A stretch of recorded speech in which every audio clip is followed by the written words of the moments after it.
దేవుని పరిశుద్ధ నామమునకు మహిమ కలుగునుగాక. కూడి వచ్చిన మీ అందరికీ యేసుక్రీస్తు వారి నామంలో నా ప్రేమ వందనాలు. ఈరోజు ఆరాధన వర్తమానానికై 78వ కీర్తన 23 నుంచి 51 వరకు మార్చి చదువుకుందాం. పోయిన వారం మనం మొదటి 22 వచనాలను ధ్యానించాము. ఈరోజు రెండవ భాగాన్ని ధ్యానించుకుందాం. 78వ కీర్తన 23 నుంచి 51 వరకు. అయినను ఆయన పైనున్న ఆకాశములకు ఆజ్ఞాపించెను, అంతరిక్ష ద్వారములను తెరిచెను. ఆహారమునకై ఆయన వారి మీద మన్నాను కురిపించెను, ఆకాశ ధాన్యము వారికి అనుగ్రహించెను. దేవదూతల ఆహారము నరులు భుజించిరి, భోజన పదార్థములను ఆయన వారికి సమృద్ధిగా పంపెను. ఆకాశమందు తూర్పు గాలి ఆయన విసర్జేసెను, తన బలము చేత దక్షిణపు గాలి రప్పించెను. ధూళి అంత విస్తారముగా మాంసమును, సముద్రపు ఇసుక రేణువులంత విస్తారముగా రెక్కల గల పిట్టలను ఆయన వారి మీద కురిపించెను. దండు మధ్యను వారి నివాస స్థలముల చుట్టూను ఆయన వాటిని వ్రాల చేసెను. వారు కడుపార తిని తనిసిరి, వారు ఆశించిన దానిని ఆయన అనుగ్రహించెను. వారి ఆశ తీరక మునిపే ఆహారము ఇంకా వారి నోళ్ళలో ఉండగానే దేవుని కోపము వారి మీదికి దిగెను. వారిలో బలిసిన వారిని ఆయన సంహరించెను, ఇశ్రాయేలులో యవనులను కూల్చెను. ఇంత జరిగినను వారు ఇంకనూ పాపము చేయుచునే వచ్చి ఆయన ఆశ్చర్యకార్యములను బట్టి ఆయనను నమ్ముకొనకపోయిరి. కాబట్టి ఆయన వారి దినములు ఊపిరి వలె గడిచిపోజేసెను, వారి సంవత్సరములు అకస్మాత్తుగా గడిచిపోజేసెను. ఆయన వారిని సంహరించినప్పుడు వారు ఆయనను వెదికిరి, వారు తిరిగి హృదయపూర్వకంగా దేవుని బతిమాలు కొనిరి. దేవుడు తమకు ఆశ్రయదుర్గమని, మహోన్నతుడైన దేవుడు తమకు విమోచకుడనియు వారు జ్ఞాపకము చేసుకునిరి. అయినను వారి హృదయము ఆయన ఎడల స్థిరముగా ఉండలేదు, ఆయన నిబంధనను వారు నమ్మకముగా గైకొనలేదు. నోటి మాటతో వారు ఆయనను ముఖస్తుతి చేసిరి, తమ నాలుకలతో ఆయన యొద్ద బొంకిరి. అయితే ఆయన వాత్సల్య సంపూర్ణుడై వారిని నశింపచేయక వారి దోషము పరిహరించువాడు. తన ఉగ్రతను ఏమాత్రమును రేపుకొనక పలుమారు కోపము అణుచుకునివాడు. కాగా వారు కేవలము శరీరులై ఉన్నారనియు, విసరి వెళ్ళి మరలి రాని గాలి వలెనున్నారనియు ఆయన జ్ఞాపకము చేసుకొనెను.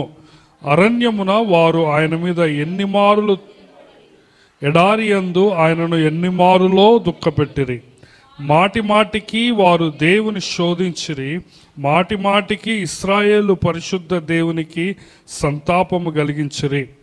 ఆయన బాహుబలమైనను విరోధుల చేతిలో నుండి ఆయన తమ్మును విమోచించిన దినమునైనను వారు స్మరణకు తెచ్చుకొనలేదు. ఐగుప్తులో తన సూచక క్రియలను, సోయను క్షేత్రమందు తన అద్భుతములను ఆయన చూపిన దినమును వారు జ్ఞప్తికి తెచ్చుకొనలేదు. ఐగుప్తీయులు త్రాగకుండా నైలు నది కాలువలను, వారి ప్రవాహ జలములను ఆయన రక్తముగా మార్చెను. ఆయన వారి మీదికి జోరీగులను గుంపుగా విడిచెను, అవి వారిని తినివేసెను. కప్పలను విడిచెను, అవి వారిని నాశనము చేసెను. ఆయన వారి పంటను చీడ పురుగులకిచ్చెను, వారి కష్టఫలమును మిడతలకు అప్పగించెను. వడగండ్ల చేత వారి ద్రాక్ష తీగలను, హిమము చేత వారి మేడి చెట్లను ఆయన పాడు చేసెను. వారు పశువులను వడగండ్ల పాలు చేసెను, వారి మందలను పిడుగుల పాలు చేసెను. ఆయన ఉపద్రవము కలగజేయు దూతల సేనగా తన కోపాగ్నిని, ఉగ్రతను, మహోగ్రతను, శ్రమను వారి మీద విడిచెను. తన కోపమునకు ఆయన త్రోవ చదును చేసెను. మరణము నుండి వారి ప్రాణమును తప్పింపక వారి జీవమును తెగులునకు అప్పగించెను. ఐగుప్తులోనున్న జ్యేష్ఠులందరినీ, హాము గుడారములోని బల ప్రారంభమైన ప్రథమ సంతానమును ఆయన సంహరించెను. ప్రార్థన చేసుకుందాం. దేవుడు మనతో మాట్లాడినట్లుగా మనము ప్రభువుని సహాయం చేయమని అడుగుదాం. దయగలిగిన తండ్రి, ప్రేమగల ప్రభువా, గొప్ప దేవా, గొప్ప తండ్రి, మా నాయన నీ పాదములకు వందనాలు, స్తుతులు, స్తోత్రాలు చెల్లిస్తుంటున్నాం. తండ్రి నాయన, నిన్ను ఆరాధించవాలనే ఆశతో నాయన మేము నీ పాదముల దగ్గర కూర్చొని ఉంటున్నాము. తండ్రి, నిన్ను ఆత్మతో, సత్యముతో, యథార్థముగా, పరిశుద్ధముగా, నీకు మహిమకరంగా, నీకు వినసొంపుగా, నీకు ఇష్టకరముగా ఆరాధించున్నట్లు నాయన మా అందరికీ కావలసిన నీ వాక్య ప్రేరణ, వాక్య బలము నాయన మీ సేవకుని ద్వారా మీరే మాకు దయచేయండి. అల్పుడు, అయోగ్యుడు, అపరాధి నీ పక్షమున నిలవబడుతుంటుండగా కనికరించి క్షమించి నాయన నీ నోటికి బోరగా వాడుకున్నామని ప్రార్థిస్తూ ఉంటున్నాం. మేమందరము నాయన మమ్మను మేము నీ పాదముల దగ్గర పడవేసుకుంటూ ప్రభు నీవే మమ్మల్ని నీ వాక్యము ద్వారా దీవించి ఆశీర్వదించమని యేసు నామములో అడుగుచున్నాము తండ్రి, ఆమేన్.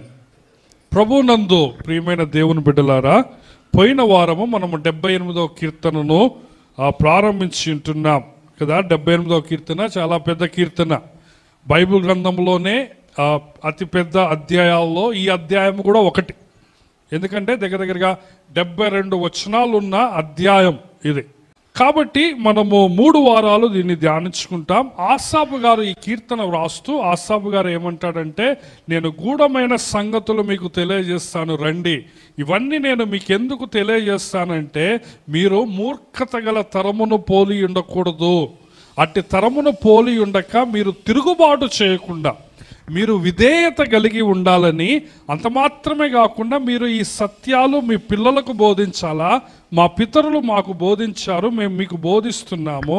సో ఆ పిల్లలు కూడా లేచి వాళ్ళ పిల్లలకు బోధించాలా. తద్వారా రాగల తరములలో పుట్టబోయే పిల్లలందరికీ ఈ సత్యాలు తెలియాలి అని ఆసాపు గారు గొప్ప ఆశతో ఈ కీర్తన రాస్తుంటున్నాడు.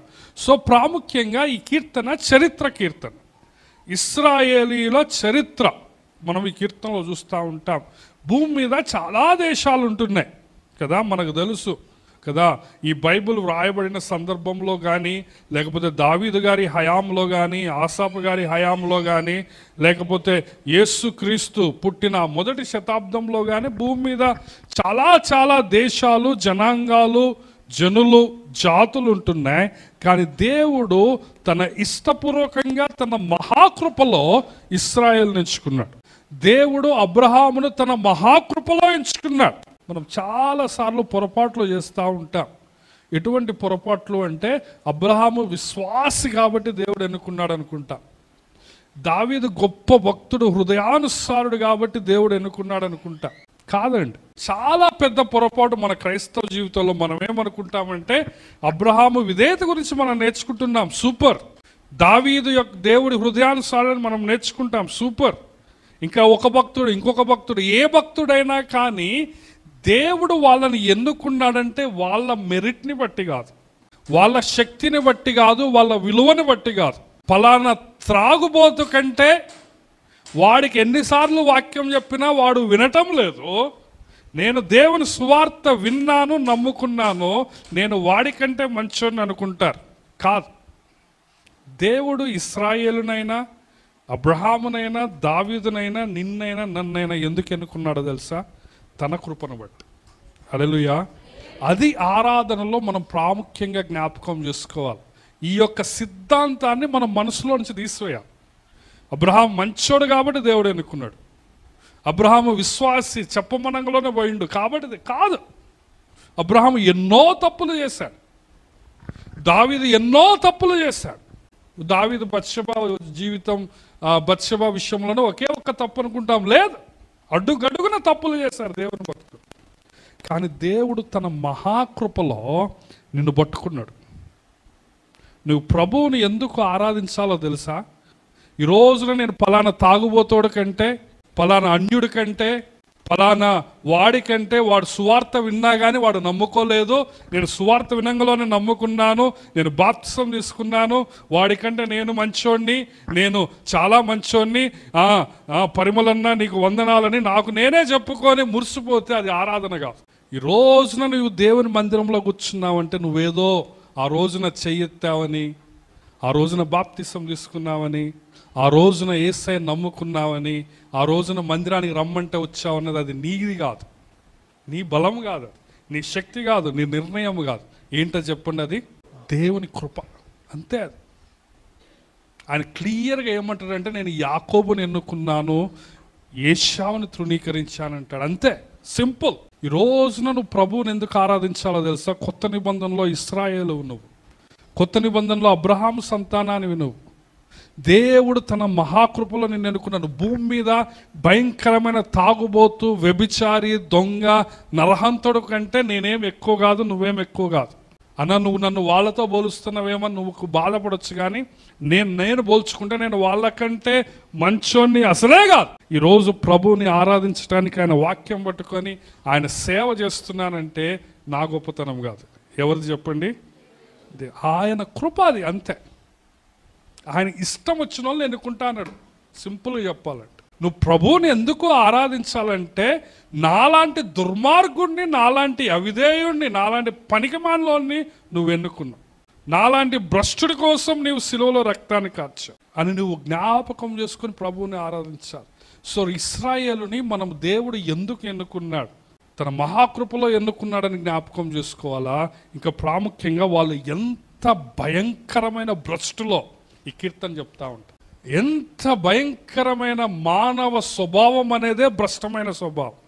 కడగబడిన పంది బురదలోకి పోయినట్టు పోతుంది మానవ స్వభావం. కుక్క తన వాంతికి పోయినట్టు మనిషి పోతుంది. అటువంటి మానవులైన నిన్ను ఆయన ప్రేమించాడు కాబట్టి నువ్వు ప్రభువుని ఆరాధించావు. ఇంకా ఆయన నిన్ను నిర్మూలం చేయలేదు.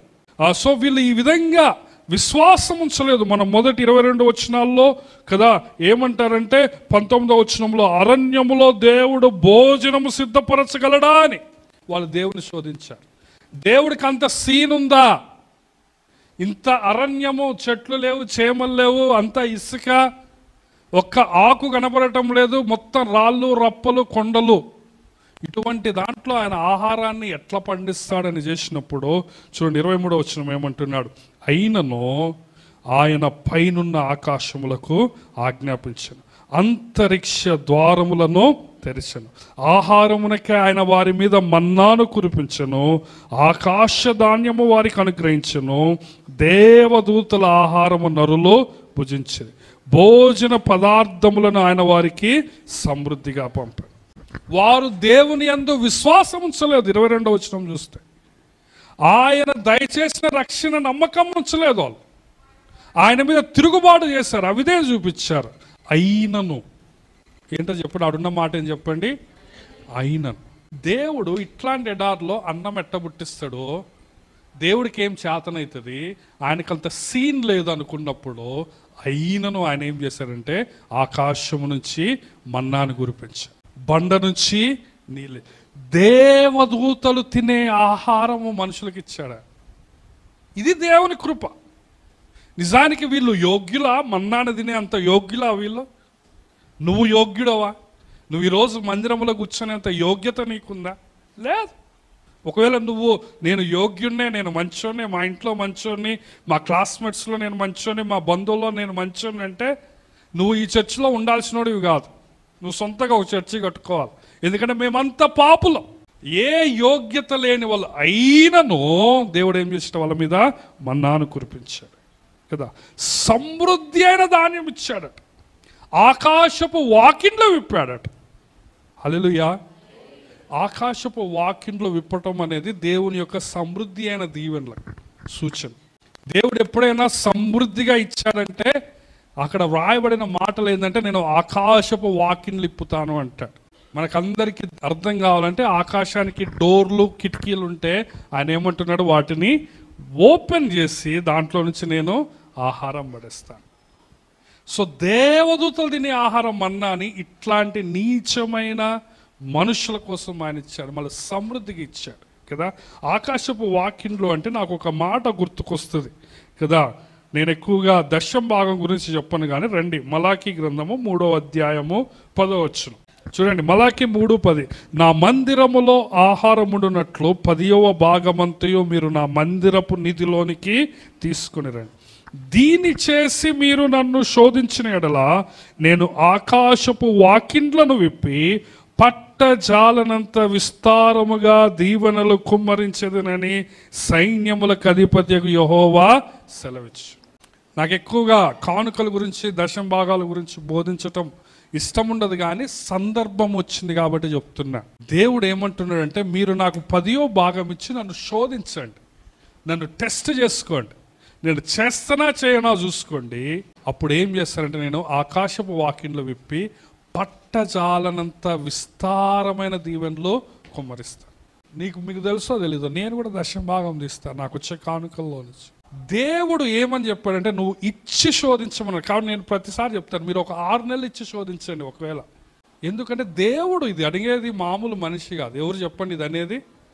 దేవుడు ఏమంటాడు, మీరు ఇచ్చి శోధించండి, నేను ఇయ్యకపోతే అప్పుడు అనండి. ఎందుకు ఈ మాట అనేది ఎవరు చెప్పండి? సైన్యములకు అధిపతికు యెహోవా. హల్లెలూయా. రండి 78వ కీర్తనకు వద్దాం కదా.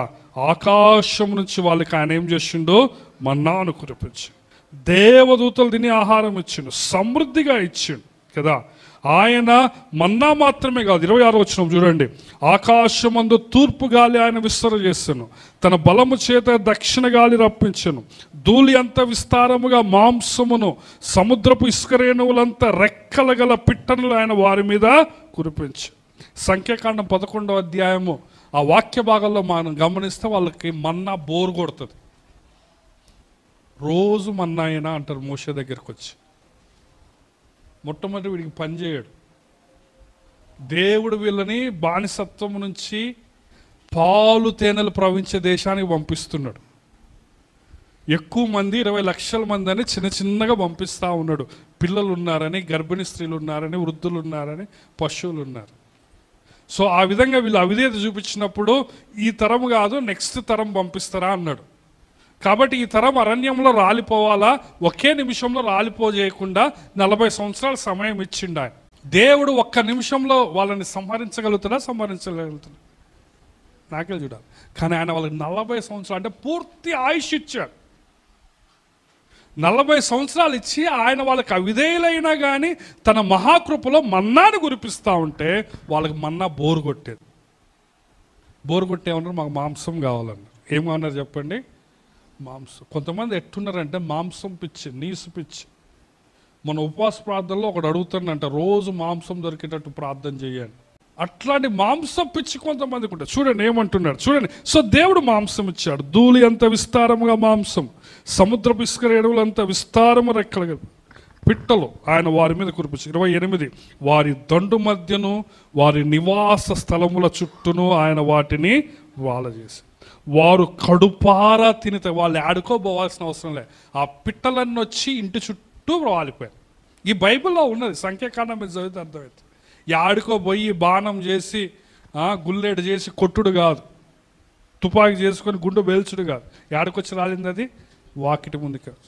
కానీ ఏమైందో చూసాడు.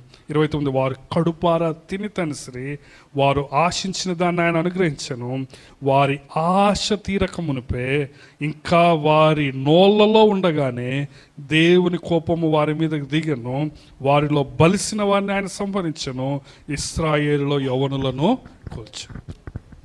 దేవుని శక్తిని అవమానిస్తున్నారు. అరణ్యములో ఆహారాన్ని సిద్ధపరచగలడా అన్నారు. దేవుడిచ్చినప్పుడు దేవునికి కృతజ్ఞతలు చెప్పకుండా మంచిగా వండుకొని తింటే ఆ పళ్ళది ఇంకా తీయకముందే ఆ నములుతున్నప్పుడే దేవుని ఉగ్రత వాళ్ళ మీదకి వచ్చి. ఇవన్నీ సంఖ్యాకాండము 11వ అధ్యాయంలో మనం చూస్తాం. మీరు ఇంటికి వెళ్ళినాక చదువుకోవచ్చు, జస్ట్ నోట్ చేసుకోండి. ఒక వచనం నేను మీకు చూపిస్తాను రండి. ఫిలిప్పీలకు రాసిన పత్రిక 3వ అధ్యాయము 19వ వచనం. మనకందరూ తెలిసిన మాట, వారి కడుపే వారికి దేవుడు అంటాడు.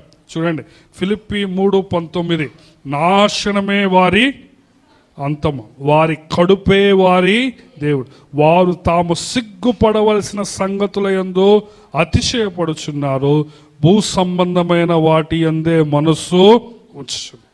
ఈ రోజున విశ్వాసులు ఇట్లే ఉన్నారు. ఈ రోజున మనం ఇట్లా లేమో చెప్పండి.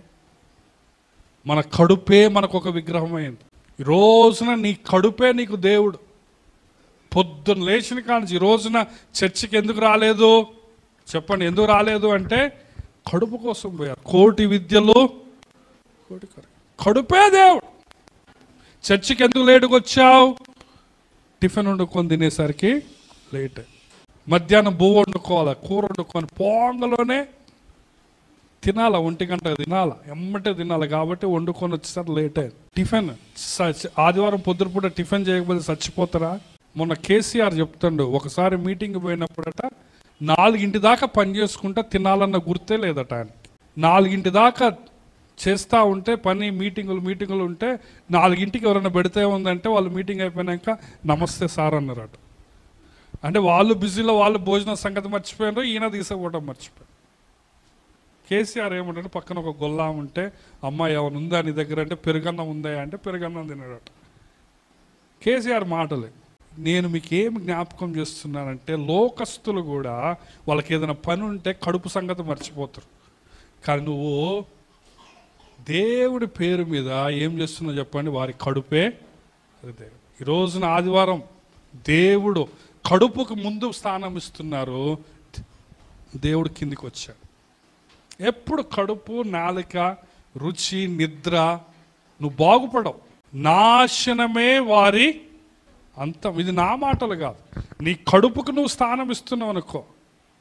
ఈరోజు నేను మార్నింగ్ యవనస్తులు చెప్పిన, మీరు టిఫిన్ చేసినా చేయకపోయినా 9 గంటకల్లా ఇక్కడ రావాలని చెప్పిన. ప్రియమైన దేవుని బిడ్డలారా, జ్ఞాపకం చేసుకోండి. ఇశ్రాయేలు పాపం ఏందో తెలుసా? శరీరాశ. ఏంటో చెప్పండి, శరీరాశ. తిండి వల్లే, నాలుక వల్లే పాపం వచ్చింది. అవ్వ ఎక్కడ పడిపోయింది? తిండి కాదు. యేసయ్యకి మొట్టమొదటి వచ్చిన శోధన ఎక్కడ? సాతాను తిండి కాదు. ఈ రాళ్ళను రొట్టెలుగా చేస్తాం. కానీ హవ్వ జయించలేదు, ఇశ్రాయేల్ జయించలేదు. యేసయ్య ఏమన్నాడు తెలుసా? మనుష్యుడు రొట్టె వల్ల మాత్రము కాదు కానీ దేవుని నోట నుంచి వచ్చు. ఈ సత్యము నీకు అర్థం కావటంలే. ఎందుకంటే నీ యొక్క నాశనం వైపు నువ్వు పోతున్నావు. దేవుని వాక్యము, దేవుని సన్నిధి, ప్రార్థన, ఆరాధన ఇంపార్టెంట్ అనలేదు. మందిరానికి ఇంపార్టెంట్ ఇవ్వరు, సన్నిధికి ఇంపార్టెంట్ ఇవ్వరు. కడుపు కడుపు కడుపు. ప్రియమైన దేవుని బిడ్డలారా, బైబుల్ ఏం చెప్తాను చెప్పండి, నాశనమే వారి అంతం. రోజున నువ్వు దేవుని సన్నిధికి మొదటి స్థానం ఇవ్వకపోతే, సమయానికి రాకపోతే బిడ్డ, నీవు దేవుని తీర్పు నీ మీదకి వస్తుంది. రండి 78వ కీర్తనకి రండి. సో 23వ వచనం నుంచి 25వ వచనం వరకు మన్నా గురించి చెప్తాడు. 26 నుంచి 31 వరకు మాంసం గురించి చెప్తాడు. కానీ వాళ్ళు మాంసం తింటుండగానే ఏమైంది చెప్పండి? దేవుని తెగులో వాళ్ళ మీదకి వచ్చి ఎంత దేవుని రెచ్చగొడుతున్నారో చూడండి. చూద్దాం 32వ వచనం. ఇంత జరిగినను వారు ఇంకనూ పాపము చేయొచ్చు, ఆయన ఆశ్చర్య కార్యములను బట్టి ఆయనను నమ్ముకొనకపోయారు. ఇది మానవ స్వభావం, ఇది పాప స్వభావం, ఇది నీ స్వభావం, నా స్వభావం. ఇంత జరిగినను, అందరు చెప్పండి. రోజు మన్నా కురుస్తుంది, మాంసం కావాలని దేవుని శోధించారు, ఇంటి పక్కకే మాంసం వచ్చి పడ్డది. అయినా సారీ దేవుడా, నిన్ను శోధించడం తప్పైంది, మాకు ఈ మాంసం వద్దనుకుంటే అటనే తిన్నారు, ఎగబడి చచ్చిపోయారు కొంతమంది. దేవుని ఎవరైతే అవమానించారో వాళ్ళు చచ్చిపోయారు, ఎవరైతే వాళ్ళ కడుపు వాళ్ళు దేవుడే అనుకున్నా చచ్చిపోయారు. ఇంత జరిగినా కానీ మిగిలిన వాళ్ళన్నా దేవుని ఆశ్చర్యక్రియలను అంటే వాళ్ళు గుర్తించరు. నీ జీవితంలో ఎన్ని అద్భుతాలు జరిగినా కానీ నువ్వు ఇంకా దేవుణ్ణి గుర్తించడం లేదనుకో. నీ జీవితంలో ఎన్ని ఆశ్చర్యక్రియలు జరిగినా ఇంకా పాపం చేస్తూనే ఉన్నావు అనుకో, నువ్వు నరకానికి పోతావు. ఎన్నిసార్లు గద్దించినను లోబడిన వాడు మరి తిరుగు లేకుండా హఠాత్తుగా ఏమవుతారంటే చెప్పండి, నాశనం. 33వ వచనం. కాబట్టి ఆయన వారి దినములో ఊపిరి వలె గడిచిపోయింది, వారి సంవత్సరములు అకస్మాత్తుగా అయిపోయినాయి, వారు ఆయుష్ పూర్తిగా నిండిందాక బతకలేదు.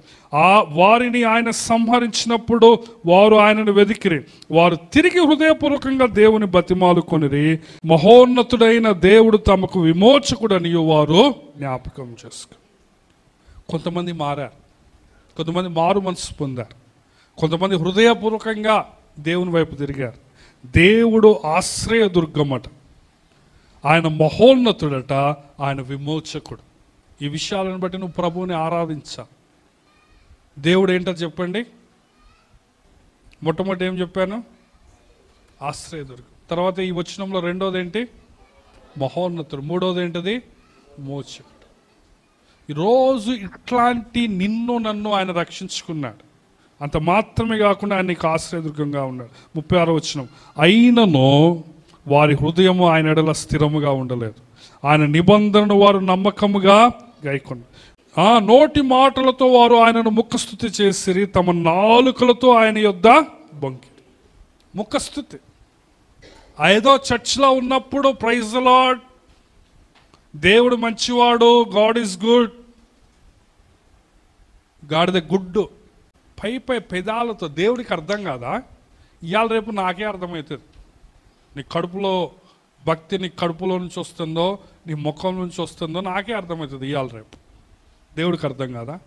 నోటి మాటతో చూడండి 38, అయితే ఆయన వాత్సల్య సంపూర్ణుడై వారిని నశింపజేయక వారి దోషమును పరిహరించు, తన ఉగ్రతను ఏమాత్రము రేపుకొనక పలుమారులో కోపము అణుచుకున్నాడు.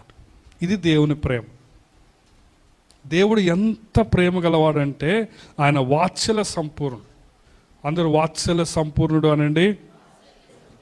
ఆయన నశింపజేయక దోషమును పరిహరించాడట, కోపాన్ని అంచుకున్నాడట.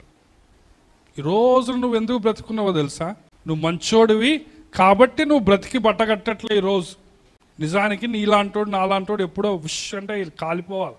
కానీ దేవుడు నీ పట్ల ఆయన కోపాన్ని ఏం చేసుకుంటాడు చెప్పండి? అంచుకుంటాడు. కోపాన్ని ఆఫ్ చేసుకుంటాడు, ఉగ్రతను కాపాడుకుంటాడు. కానీ నువ్వు ఇంకా దేవుని శోధిస్తూ ఉంటే ఏమవుతుంది? అది వినండి, ఎన్నిసార్లు గద్దించిననో మరి తిరుగు లేకుండా కదా. ఎందుకంటే చూడండి 39, కాగా వారు కేవలము శరీరులై విసిరి వెళ్ళి మరలి గారిని గాలి వలె ఉన్నారని ఆయన జ్ఞాపకం. అరణ్యమున వారు ఆయన మీద ఎన్ని మారులో తిరగబడ్డారు, ఎడారి యందు ఎన్ని మారులో ఆయన్ని దుఃఖపెట్టారు. మాటి మాటికి దేవుని శోధించారు, మాటి మాటికి ఇశ్రాయేలు పరిశుద్ధ దేవునికి సంతాపం. నువ్వు చేసే ప్రతి పాపము దేవునికి దుఃఖం కలిగిస్తుందని నువ్వు తెలుసుకోవాలి. ఏదో పాపం నువ్వు అనుకోవచ్చు, అన్న ఏం లేదన్నా నేను మందు తాగి నా లివరే పాడు చేసుకుంటున్నా అని వచ్చు. నువ్వు నీకెందుకన్నా నా లివరే పాడవుతుంది కదా అనుకోవచ్చు. ఏమవుతుందన్నా నేను మాంసమే తింటున్నా నాకే కొలెస్ట్రాల్ వస్తుంది కదా అని నువ్వు అనుకోవచ్చు. కానీ నువ్వేం చేసినా మొట్టమొదటి ఎవరికి దుఃఖం వస్తుంది చెప్పండి? దేవుడికి. అది నువ్వు జ్ఞాపకం చేసి ప్రతి పాపం ఎవరికి దుఃఖం చెప్పండి? నువ్వు చేసే ప్రతి పాపం. మీ అమ్మ నాన్న దుఃఖపడకపోవచ్చు, మీ అమ్మ నాన్న నిన్ను వదిలేయచ్చు, వీడింగా ఉన్నా ఒకటే లేకపోయినా ఒకటే వదిలేయచ్చు. కానీ దేవుడు దుఃఖపడుతున్నాడు. మాటి మాటికి శోధన. 42 వచ్చిన ఆయన బాహుబలమునైనను విరోధుల చేతిలో నుండి ఆయన తమ్మును విమోచించిన దినమునైనను వారు స్మరణకు తెచ్చుకోలే. చూడండి ఎంత భయంకరమైన ప్రజలు. వాళ్ళ రక్షణ దినాన్ని జ్ఞాపకం చేసుకోవాలి. దేవుడు ఏ విధంగా జ్యేష్ఠ సంతానాన్ని చంపివేసి ఐగుప్తులో నుంచి వాళ్ళని తీసుకుని వచ్చాడు వాళ్ళు జ్ఞాపకం చేసుకోవట్లే. దేవుడు అసలు నీ బ్యాక్గ్రౌండ్ ఏంది, నువ్వు ఎట్లాంటి దానివి, దేవుడు నిన్ను ఎట్లా రక్షించుకున్నాడు, నిన్ను ఎట్లా హెచ్చించాడు, నిన్ను ఎట్లా దీవించాడు, నీకు ఎట్లా పరలోకం ఇచ్చాడు, నీకోసం ఆయన కలవరిశిలలో ఎట్లా మరణించాడు, ఇవన్నీ నువ్వు జ్ఞాపకం చేసుకో. నా కడుపే నా దేవుడు, నా ప్రయారిటీస్. దేవుడు, మందిరము, దేవుని సన్నిధి అనేది లాస్ట్. చూడండి 43 నుంచి ఐగుప్తులో తాను చేసిన సూచక్రియలను తన అద్భుతములను ఆయన చూపిన దినమును వారు జ్ఞప్తికి తెచ్చుకోవాలి. దేవుడు ఎంత బాధపడుతుండో జ్ఞాపకం చేసుకోండి. దేవుడు నీ ఎడల చేసిన ఆశ్చర్యక్రియలను నువ్వు జ్ఞాపకం చేసుకోవాలి. ఎన్నిసార్లు దేవుడు నిన్ను మరణం నుంచి తప్పించాడు, ఎన్నిసార్లు ఆయన తన కోపాన్ని ఆపట్టుకున్నాడు, ఎన్నిసార్లు ఆయన చెయ్యేసి ఆడదాకొచ్చి ఆఫ్ చేసాడు. నువ్వెంత అంటే గాలి ఏమున్నది అక్కడ? వాళ్ళు కేవలం శరీరం, కేవలం గాలి లేకపోతే నువ్వు అయిపోతావు అంతే. ఏదో గాలి ఊదుకొని బతుకుతున్న ఊపిరితిత్తులకి ఉఫ్ అని. చూడండి 44 నుంచి 51 వరకు ఐగుప్తులో తెగులు గురించి జ్ఞాపకం చేస్తాడు. నీళ్ళు రక్తంగా మారాయి అంటాడు. 45 జోరీగలు వచ్చాయి, కప్పలు వచ్చాయి. 46 మిడతలు వచ్చి పంట నాశనం చేశాయి. 47 వడగండ్లు వచ్చాయి కదా. 48 పశువులు వడగండ్ల చేత పాడైపోయాయి. 49 కదా ఆయన కోపాగ్ని, చీకటి అవన్నీ వచ్చాయి. తెగులు, మరణం, త్రోవ సదునైపోయింది శ్మశానానికి కదా. 51లో అయితే జ్యేష్ఠులందరినీ ఆయన చంపివేశాడు. హాము సంతానం కదా. నోహకు 3 పిల్లలు ఉన్నారు, షేము, హాము, యాపే. ఈ ఐగుప్తు ఆఫ్రికాలో ఉన్న వాళ్ళంతా హాము సంతానం, కానానీయులంతా యాపేతు సంతానము. కానీ అబ్రహాము పితరులు వాళ్ళంతా షేము సంతానం. ఇస్రాయేల్ షేము, ఆఫ్రికన్స్ హాము.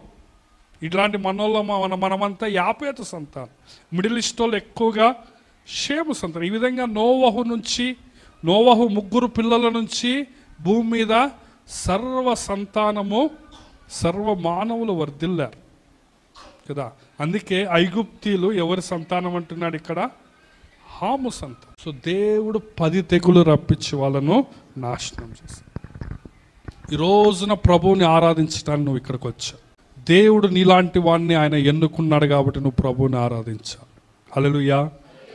ఆయన వాత్సల్య సంపూర్ణుడు కాబట్టి నువ్వు ప్రభువుని ఆరాధించాలి. ఆయన కోపాన్ని అణుచుకునే దేవుడు కాబట్టి నువ్వు ప్రభువుని ఆరాధించాలి.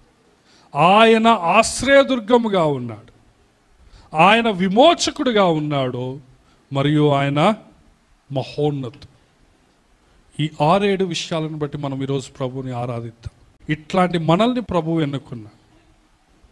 ఆయన నీ పట్ల కరుణ కలిగి ఉన్నాడు. నీ యొక్క పాపములను బట్టి ఆయన నిన్ను శిక్షించలేదు.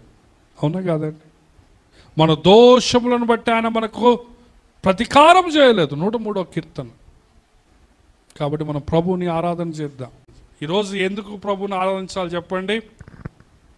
ఆయన మనలాంటి వాళ్ళని తన కృపలో ఎన్నుకున్నాడు.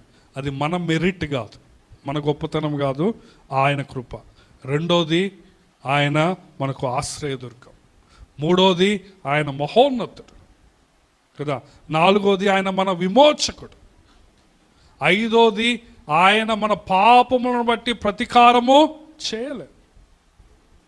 ఆరోది, తన కోపాన్ని ఆయన అణుచుకున్నాడు. ఏడోది, ఆయన వాత్సల్య సంపూర్ణ. ఈ యొక్క నేను చదివిన వచనాల్లో నుంచే ఈ మాటలు చెప్పాను కదా. కాబట్టి రండి అందరం దయచేసి స్థలంలో ఉంచుదాం, కళ్ళు మూసుకుందాం. విన్న వాక్యాన్ని బట్టి క్లుప్తంగా, వాక్యంలోని సత్యాలను బట్టే, విన్న వాక్యాన్ని బట్టే మనం ఒకరి తర్వాత ఒకరము ప్రభువుని ఆరాధన చేద్దాం.